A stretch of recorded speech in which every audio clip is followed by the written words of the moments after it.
청취자 여러분, 안녕하십니까?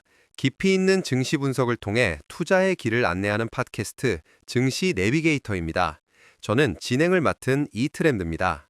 오늘도 변함없이 날카로운 통찰력을 가진 HB 전문가님과 함께합니다. HB님, 안녕하세요. 네, 안녕하세요. HB입니다. 오늘 시장 정말 뜨거웠죠? 역사적인 순간을 함께 했습니다. 맞습니다. 오늘 하루 종일 증권가 분위기가 심상치 않았는데요. 이제부터 오늘 하루 대한민국 증시 마감 상황을 정리하고 그 의미를 심층적으로 짚어보겠습니다. 오늘의 헤드라인은 단연 코스피의 사상 첫 4,200선 돌파입니다. HB님, 이 역사적 신기록의 배경부터 짚어주시죠. 네, 2025년 11월 3일 코스피는 전 거래일보다 2.78% 급등한 4,221.87로 마감하며 종가 기준 역대 최고치를 경신했습니다. 지수가 하루에 114포인트 이상 뛰어오른 건 올해 들어 최대 상승폭입니다. 개인이 주도한 강한 매수세와 함께 엔비디아발 AI 호재가 시장에 강력한 불을 지폈습니다. 코스닥은 어땠습니까? 코스피의 상승세와는 조금 달랐다고 들었습니다. 코스닥도 상승하긴 했지만 상승폭이 아쉬웠습니다. 1.57% 오른 914.55로 마감했는데요. 중요한 건 코스피 지수를 코스닥 지수로 나눈 상대 강도가 4.6배에 달했다는 점입니다. 이는 시장의 양극화가 사상 최대 수준으로 심화되고 있다는 명확한 신호입니다. 대형주 중심의 랠리가 지속되면서 코스닥과 소형주가 상대적으로 소외된 하루였습니다. 환율도 함께 짚어주시죠. 원달러 환율은 전 거래일 대비 4.4원 오른 1,428.80원으로 마감했습니다.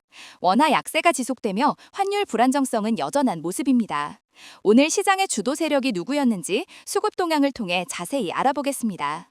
특히 코스피 상승을 주도한 투자 주체가 눈에 띄는데요. 네, 오늘 지수 상승의 주역은 개인 투자자였습니다. 코스피 시장에서 개인은 6,512억 원을 순매수하며 공격적으로 시장에 참여했습니다. AI 랠리와 반도체 호재에 대한 기대감이 개인의 강한 매수세로 이어진 겁니다. 외국인과 기관은 어떤 움직임을 보였나요? 외국인은 코스피에서 7,949억 원을 순매도하며 이익 실현에 나섰습니다. 하지만 흥미로운 점은 코스닥에서는 2,394억 원을 순매수했다는 것입니다. 이는 고수익 종목에 대한 차익 실현 후 상대적으로 저평가된 코스닥 종목을 물색하는 선별적 포지션 조정으로 보입니다. 기관은 코스피에 1,854억 원을 순매수하며 긍정적인 투자 심리를 유지했습니다.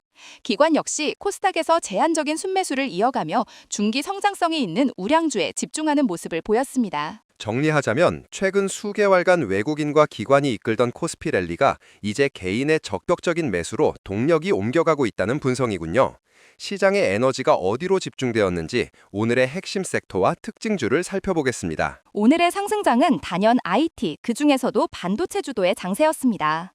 엔비디아의 대규모 GPU 공급 약속이라는 강력한 호재가 터지면서 국내 반도체 대형주들이 역사적인 기록을 쏟아냈습니다. 어떤 종목들이 눈에 띄었나요? 먼저 삼성전자가 사상 처음으로 31만 전자를 달성하며 3.35% 상승했습니다. 엔비디아발 GPU 공급 소식과 3분기 호실적에 대한 기대감이 동시에 작용했습니다.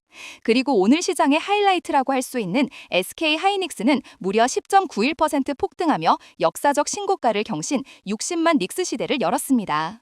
JP모건 등 외국계 증권사의 강력한 매수세와 HBM 수익성 개선 기대감이 주가를 밀어 올렸고 심지어 일부 증권사는 목표 주가를 100만 원까지 상향 조정하기도 했습니다. 반도체 외에 다른 상승 주도 섹터는 없었습니까? 방위산업, 조선업종 역시 강세를 보였습니다. 한화 에어로스페이스는 3분기 영업이익이 전년 대비 79.5% 증가하며 시장 기대를 상회하며 5.31% 상승했습니다.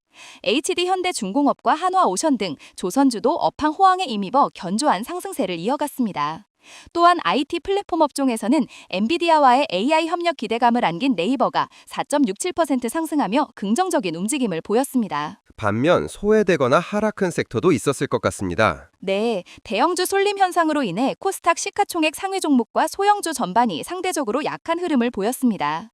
일부 금융주가 실적 부진으로 약세를 나타냈고 펩트론 같은 일부 바이오주 역시 하락 마감했습니다. 시장 양극화의 단면을 보여주는 대목입니다.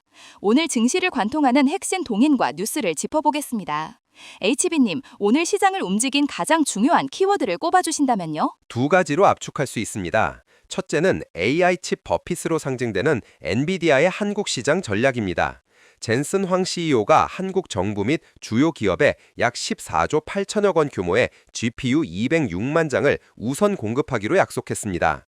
이는 국내 AI 인프라 구축에 대한 기대감을 폭발적으로 높였습니다. 두 번째 키워드는 무엇입니까? 둘째는 개인의 귀환과 양극화의 신호입니다. 앞서 말씀드린 것처럼 개인이 6,500억 원 넘게 순매수하며 지수 상승을 주도했다는 것은 시장 주도권이 광범위한 기대감과 함께 개인으로 이동하고 있다는 것을 시사합니다.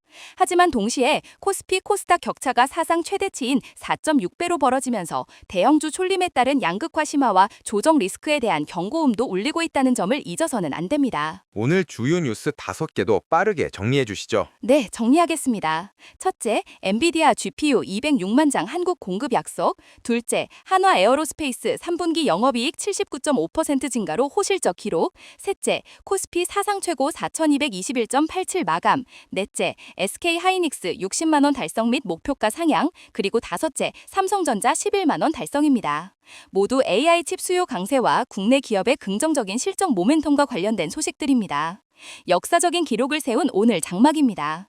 투자자들은 내일 증시에 어떻게 대응해야 할까요? HB님의 조언을 들어보겠습니다. 현재 시장은 AI와 반도체라는 강력한 구조적 변화 위에 있습니다. 이 모멘텀은 쉽게 꺾이지 않을 것으로 보입니다. 따라서 반도체 중심의 IT 대형주는 여전히 포트폴리오의 핵심 축으로 유지할 필요가 있습니다. 그렇다면 양극화에 따른 코스닥과 소형주에 대한 대응 전략은 무엇일까요? 시장의 양극화가 극심해지고 있다는 점을 주목해야 합니다. 소외된 코스닥 종목 중에서도 AI나 HBM 관련 기술을 보유했거나 뚜렷한 중기 성장성을 가진 우량주를 선별적으로 발굴하는 작업이 중요합니다. 외국인과 기관이 코스닥에서 선별적인 매수세를 보이는 움직임 역시 이를 방증합니다. 묻지마 투자가 아닌 옥석 가리기가 필요한 시점입니다. 환율 불안정성도 지속되고 있으므로 투자 시 리스크 관리 역시 중요합니다. 오늘 자세한 분석 감사합니다. 청취자 여러분, 오늘 저희가 준비한 소식은 여기까지입니다. 증시 내비게이터는 내일도 여러분의 성공적인 투자를 위한 깊이 있는 분석으로 돌아오겠습니다. 감사합니다. 지금까지 이트렌드 HB였습니다. 본 영상은 특정 종목에 대한 투자 권유나 추천이 아닙니다. 투자 판단에 참고만 하시길 바랍니다. 모든 투자의 결정과 책임은 투자자 본인에게 있습니다.